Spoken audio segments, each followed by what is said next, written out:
এর মধ্যে আমরা 16ই জুলাই যেদিন শহীদ আবু সাঈদ শহীদ হন, এই জুলাই গণঅভ্যুত্থানের প্রথম শহীদ, এবং তার শহীদ হওয়ার মধ্য দিয়েই আমাদের যে জুলাই গণঅভ্যুত্থান শহীদের যে মিছিল, সেই মিছিলটি আসলে শুরু হয়েছে।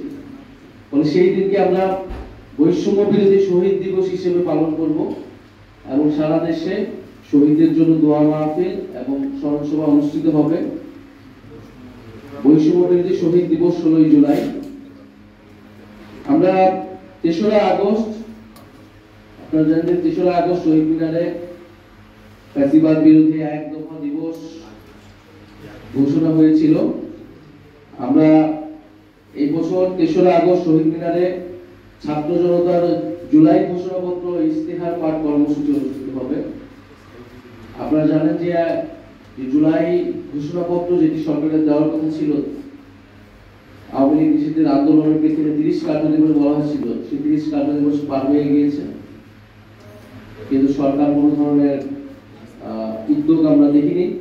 এই জুলাই ঘোষণাপত্রের দাবিটি ছিল যারা অভ্যুত্থানকারী ছাত্র নেতৃত্ব তাদের পক্ষ থেকে এই দাবিটি এসেছিল যে জুলাইয়ের ঐতিহাসিক প্রেক্ষাপট, সাংবিধানিক স্বীকৃতি, শহীদদের মর্যাদা ইত্যাদি নিশ্চিত করার জন্য আমাদের এই জুলাই ঘোষণাপত্রটি প্রয়োজন।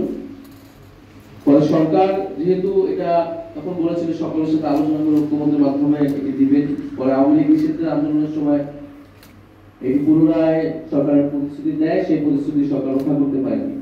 ফলে আমরা মনে করি যে অভ্যুত্থান ছাত্র জনতা করেছেন এবং এই ঘোষণাপত্র আমরা ছাত্র জনতাকে সাথে নিয়ে 3রা আগস্ট এই ছাত্র জনতার জুলাই ঘোষণাপত্র এবং ইস্তেহার কর্মসূচি রাখছি। সারা বাংলাদেশের মানুষের আকাঙ্ক্ষা, তাদের প্রত্যাশা শুনে তাদেরকে সাথে নিয়ে আমরা 3রা আগস্ট শহীদ মিনারে ছাত্র জনতার জুলাই ঘোষণাপত্র এবং ইস্তেহার পাঠ করব।